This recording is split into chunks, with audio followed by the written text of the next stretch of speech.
World War II was a period of profound turmoil for Croatia, marked by foreign occupation, brutal fascist rule, and a powerful resistance movement.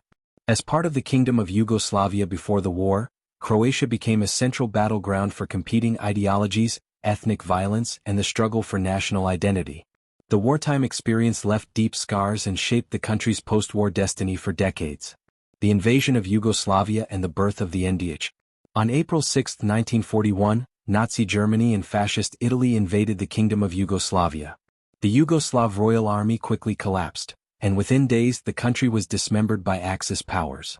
In the chaos, the Independent State of Croatia, Nezavisna Država Hrvatska (NDH), was proclaimed on April 10, 1941, with the support of Adolf Hitler and Benito Mussolini. The NDH, covering most of modern-day Croatia and Bosnia-Herzegovina, was presented as an independent Croatian state. In reality, it was a puppet regime controlled by Germany and Italy.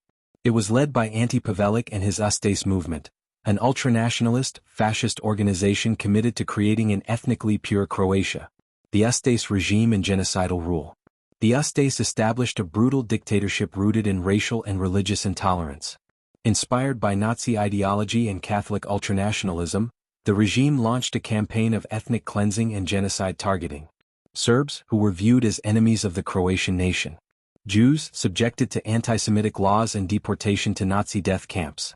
Roma, also targeted for extermination. Croatian political dissidents, communists, and anyone opposing fascist rule. One of the most horrific symbols of Ustaše cruelty was the Jasenovac concentration camp, where tens of thousands, perhaps over 100,000, Serbs, Jews, Roma, and others were murdered. Massacres occurred across the countryside, and forced conversions of Orthodox Serbs to Catholicism were common. Despite the regime's claim to represent Croats, many Croats opposed the Ustaše, viewing them as traitors serving foreign powers. Axis occupation and Italian-German influence. While the NDH claimed sovereignty, much of its territory was controlled or influenced by its Axis patrons. Germany exercised military and political control over much of the interior. Italy annexed Dalmatian coastal regions and supported Chetnik militias as a counterweight to the Partisans. After Italy's surrender in 1943, German forces occupied former Italian zones, tightening their grip on Croatia. The occupation brought economic hardship, famine, and constant fear to civilians. While some Croatians collaborated with the occupiers, many others turned to resistance. Resistance and the Croatian role in the partisan movement. Opposition to the Ustaše and Axis rule grew rapidly.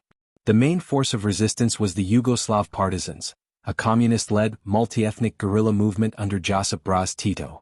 The Partisans promoted a vision of unity across ethnic and religious lines, appealing to disillusioned Croats, Serbs, Bosniaks, Jews, and others. Croats were among the early organizers and leaders of the partisan movement in their region. Key figures included Andrija Hebrang, a leading Croatian communist. Vladimir Nazor, a celebrated poet who joined the resistance. Countless young fighters including students, workers, and peasants who took up arms. Croatian partisans played vital roles in major battles, including the Battle of the Neretva, Sutjeska, and the liberation of Dalmatia and Zagreb. By war's end, they had become a decisive force in Yugoslavia's liberation. The end of the war and aftermath.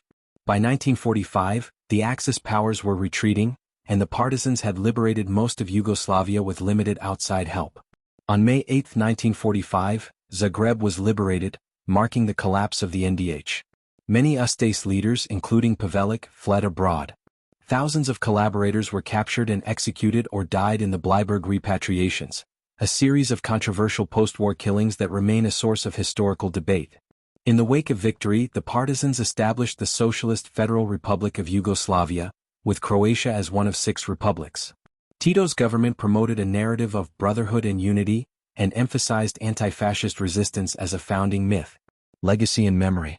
The legacy of Croatia's role in World War II is complex and often contentious. The Ustaše era is remembered for its horrific crimes, though some nationalist elements have attempted to rehabilitate or downplay this dark chapter. The partisan resistance is still celebrated by many as a heroic fight against fascism, but others criticize post-war communist repression and argue for a more balanced historical view. The war left deep ethnic divisions between Croats, Serbs, and Bosniaks, which were suppressed under Tito's rule but resurfaced during the violent breakup of Yugoslavia in the 1990s. Today, debates over historical memory, including the role of the Ustaše, the Partisans and wartime atrocities, remain highly charged in Croatian politics and society. Croatia in World War II was a land torn between foreign domination, homegrown fascism and courageous resistance. The war brought immense suffering, but also moments of unity and defiance. From the terror of the Ustaše regime to the triumph of the anti-fascist struggle, Croatia's World War II experience was a decisive chapter in its modern history, one that still shapes its identity, politics and memory today.